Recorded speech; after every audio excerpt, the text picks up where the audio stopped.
मंडळी, माझं नाव आहे प्रिया आणि हा व्लॉग मी शेअर करू नाही शकली कारण की म्हणजे थोडी तब्येत खराब होती. पण मला एक गोष्ट आज म्हणायची आहे की आपली तब्येत खराब असली ना, आपल्या घरी म्हणजे माझ्या लग्नाच्या आधी आई-वडील आपली किती काळजी घेतात. आपण त्यांना सांगतो, मला हे दुखत आहे, मला ते दुखत आहे, मला नाही करायचं आहे. पण जर का आपलं लग्न होतं तर आपल्याला सगळं जिम्मेदाऱ्या असं पार पाडाव्या लागतात. आणि पोळा होता, माझी तब्येत बरोबर नव्हती तरी मला सण त्योहाराचं करावंच लागलं. कांदे भजे, बोंड वगैरे करावंच लागले होते. आपण आपल्या घरी असतो तर मम्मीला म्हणतो, मम्मी मला काही करायची इच्छा नाही, तू कर, किंवा मी नाही करत.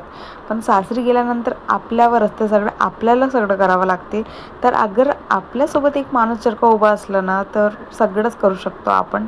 मला हेच म्हणायचं आहे. माझा त्रास पाहून माझे नवरोबा आले बिचामध्ये आणि म्हटलं, दे मी करू लागते तुला. आणि हे समजूतदारपणा नाही का मला खूप आवडतं त्यांच्यातलं. आणि मला असं वाटते, मुलगी फक्त आणि फक्त आपल्या नवऱ्याला पाहून त्या घरी जाते, आणखी कोणीच नाही. माझा मूड खराब होता म्हणून त्यांनी मला माझ्या घरी घेऊन गेले होते आणि पोळा बघायला, आणि मी खूप खुश झाली हे सगळं पाहून.